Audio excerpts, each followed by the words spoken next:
हिमांशी जी, सबसे पहले तो बहुत-बहुत स्वागत है आपका फीफा क्रूज में। मैं एक छोटी-सी आप एक मेमोरी है आपके बारे में मैं शेयर करना चाहता हूँ जस्ट।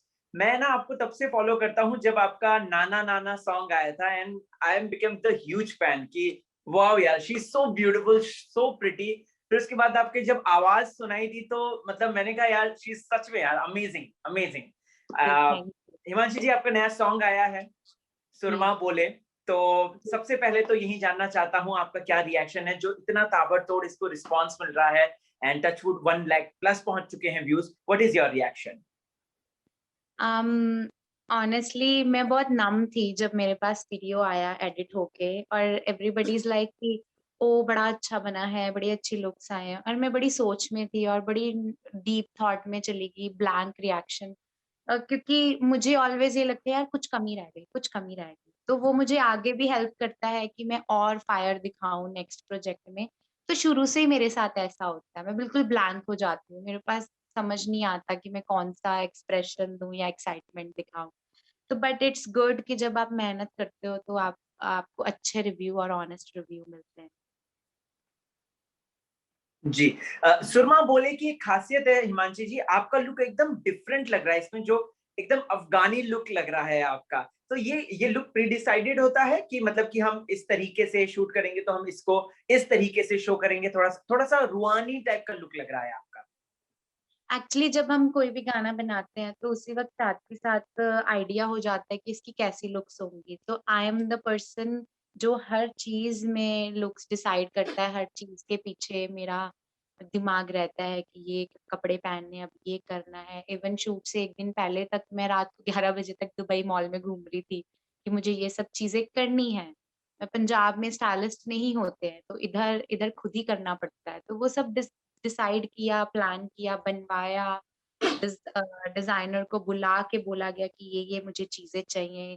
तो उसके उस पे काफ़ी मेहनत लगती है, उसके बारे में बहुत ज़्यादा डिफ़िकल्टी हो जाती है समटाइम। जी, हिमांशी जी, इस सॉन्ग की सबसे बड़ी खासियत जहाँ पे आप तो हैं ही ऑफ कोर्स, लेकिन वो जो चेरी ऑन द केक है इस गाने की लोकेशन है, दुबई में शूट। और कैसा एक्सपीरियंस था आपका और प्लस गर्मी थी वहाँ पे क्या? जिस वक़्त ये शूट किया था 5 4 और 5 को शूट हुआ था ये, तो तब रात को ठंड थी, लेकिन दिन में डेज़र्ट में गर्मी हो गई थी और मैंने वो जो डेज़र्ट में ड्रेस पहना है, it was around 8 to 9 KG, तो वो काफ़ी हेवी था। तो बड़ा मुश्किल हो गया था और ऊपर से मुश्किल ये आ रही थी कि you won't be able to go to washroom सबसे पहले। तो सुबह 5 बजे उठ के पहले वहाँ सफारी होटल से काफ़ी दूर था, वहाँ जाना पड़ा और फिर वहाँ जाके शूट करना और फिर वहाँ से फिर वापस आना, कि कोविड की वजह से रिस्ट्रिक्टेड प्लेसेस पे आप शूट कर सकते थे, जहाँ भीड़-भाड़ ना हो। तो डिफ़िकल्ट था बट वेदर भी कहीं न कहीं जैसे-जैसे टाइम जा रहा था बिकॉज़ हमने वहाँ से फिनिश किया 11 बजे के आस-पास, तो बहुत गर्मी हो गई। लेकिन ठीक था, फिर भी वेदर इतना बुरा नहीं था। जी, जी। हिमांशी जी, अगर बात करें तो ये सॉन्ग से आपको कितनी एक्सपेक्टेशंस है, मतलब कि व्यूज़ के मामले में क्या आपके जो लास्ट जो सॉन्ग्स थे उसके ताबड़तोड़ व्यूज़ से उसको क्रॉस कर सकता है? अम, व्यूज़ क्या होता है कि इसमें प्रमोशन भी मैटर करती है। तो जब आप एक अच्छा प्रोडक्ट देते हो, न्यूट्रल ऑडियंस को, आपके फैन्स को पसंद आता है, बट समहाउ कई बार कंपनीज़ का बैकअप बहुत इम्पोर्टेंट होता है, वो चीज़ रीच कर पाती है या नहीं कर पाती, तो उसमें आर्टिस्ट का कोई मिस्टेक नहीं होता, वो सब टेक्निकल इश्यूज़ होते हैं। तो अभी तक जितने भी सॉन्ग्स हुए हैं, उसमें से सिर्फ़ एक ही सॉन्ग मेरा ऐसा था कि जिसको आई डोंट नो कंपनी की तरफ से पुश नहीं हुआ, अदर देन दैट सारे गाने जो हैं वो बहुत अच्छे गए हैं। व्यूज़ की बात करें so true. Somewhere neutral audience आ जाए और उतने का आ जाए कि आप गाना आपका अच्छे से पसंद किया जा रहा है, तो व्यूज़ का तो कोई अंत ही नहीं है। किसी का 1 दिन में 100 मिलियन हो रहा है, आई डोंट नो कैसे, और किसी का 1 दिन में 1 मिलियन हो रहा है, किसी का हफ्ते में 500 मिलियन क्रॉस कर रहा है। तो व्यूज़ पे तो ट्रिप करना ही नहीं चाहिए। आई थिंक आम ऑडियंस को पसंद आना चाहिए प्रोजेक्ट आपका। Okay, okay. हिमांशी जी, आपका इंटरव्यू था तो हमारी थोड़ी-सी सोशल मीडिया में फैन से बातचीत हो रही थी। तो मैंने यही पूछा था कि आपके कोई क्वेश्चन्स हैं क्या? तो काफ़ी लोगों ने मुझे ये कहा कि हिमांशी जी बॉलीवुड में कब काम करने वाली हैं और प्लस हिंदी फ़िल्म कोई या हिंदी म्यूज़िक वीडियो में कब आने वाली हैं? क्योंकि वी ऑल नो कि आप पंजाबी एक एक्ट्रेस हैं और बेहद शानदार हैं, सिंगर भी ज़बरदस्त हैं आप। लेकिन आपको एज़ अ वर्ल्ड वाइड मतलब हम लोग जो है हिंदी फ़िल्में और हिंदी म्यूज़िक एल्बम में भी काम करते हुए देखना चाहते हैं। So any plans? Actually Punjabi movies कि बहुत सारी अलग-अलग चीज़ें थी कि मुझे कंडीशंस जो मेरी कंडीशंस थी मुझे उसके अकॉर्डिंग चाहिए थी कि मुझे एक इक्वल रोल चाहिए या मुझे सिर्फ़ मूवी में एक सीन और गानों में ही नहीं दिखना है, तो मेरी अलग कंडीशंस थे। क्योंकि अगर मूवीज़ में मैं गाने कर रही हूँ, तो गाने तो मैं बाहर भी कर रही हूँ, तो डिफ़रेंस तो कुछ भी नहीं हुआ। तो मेरी वो चीज़ें थी, तो उसके बाद एक पॉइंट पे आके मुझे लगा कि अ, अभी पंजाबी इंडस्ट्री ग्रो कर रही है और सिर्फ़ जो मेल आर्टिस्ट हैं, वो ही ज़्यादा रोल को प्रायोरिटी दी जा रही है। तो मैंने उसको इंटरव्यूज़ में आज से 2 साल पहले क्लियरली बोल दिया था कि अगर आएगा तो ठीक है, अदरवाइज़ मैं नहीं करूँगी।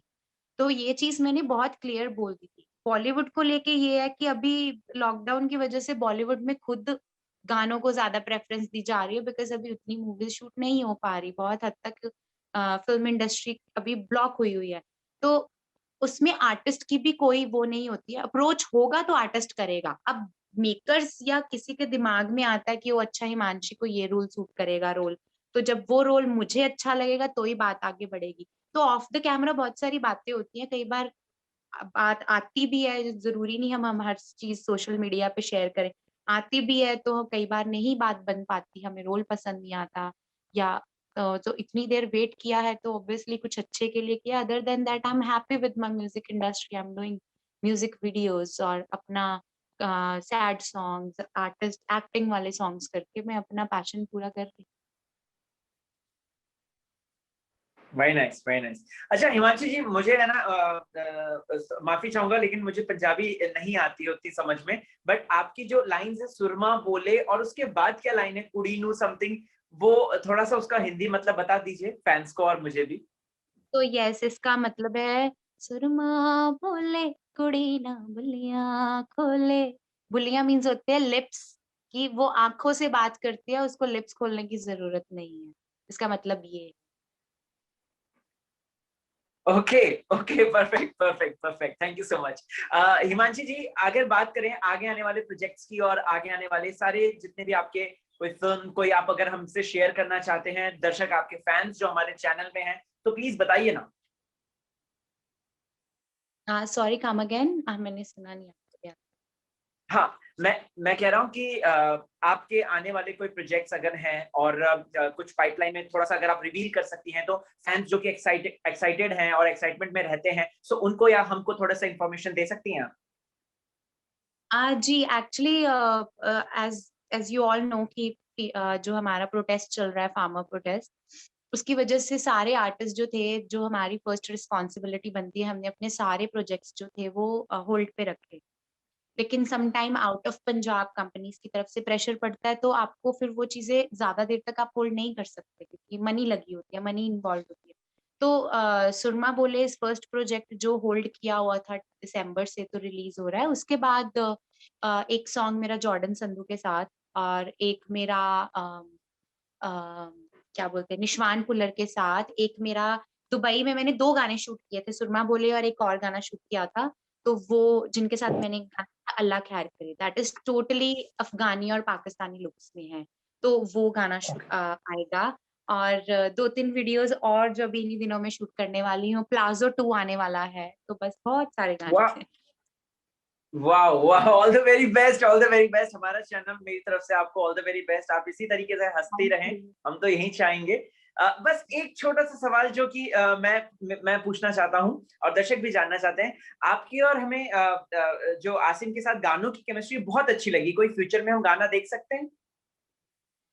डिपेंड करता है जैसे हमारे पास एक सॉन्ग आया था और बट हमें उस गाना बहुत ही ब्रिलियंट था, बहुत ही ज़्यादा अच्छा था, लोगों को पसंद भी आता। बट समहाउ क्या होता है कि it's not about the song every time. आपको डायरेक्शन टीम, आपको कंपनीज, आपको ओवरऑल सब चीजें देखनी पड़ती है। गाना अच्छा हो और डायरेक्शन अच्छी ना हो या और चीजें अच्छी ना हो तो वो करने का फायदा नहीं है। तो मनी देवर इक्वली पेइंग, अच्छा पे कर रहे थे, सब कुछ कर रहे थे, बट क्या होता है एट द एंड फिर लोग बाद में बोले कि आपने ये गाना क्यों किया, इसमें आप अच्छे नहीं दिख रहे हो, या आपकी डायरेक्शन अच्छी नहीं है, या ये चीज अच्छी नहीं है। तो उससे अच्छा है वैसी मनी का हम क्या करेंगे। तो वो गाना हमने अभी नहीं एग्जीक्यूट हो पाया। उसके बाद हमारे पास 2 गाने और आए पड़े हैं।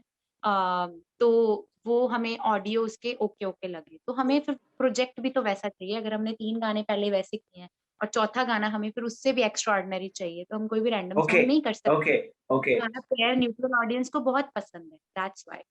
लेकिन डिपेंड करता है कि ऑडियो कैसा है, वो लोग सुनेंगे भी या नहीं सुनेंगे।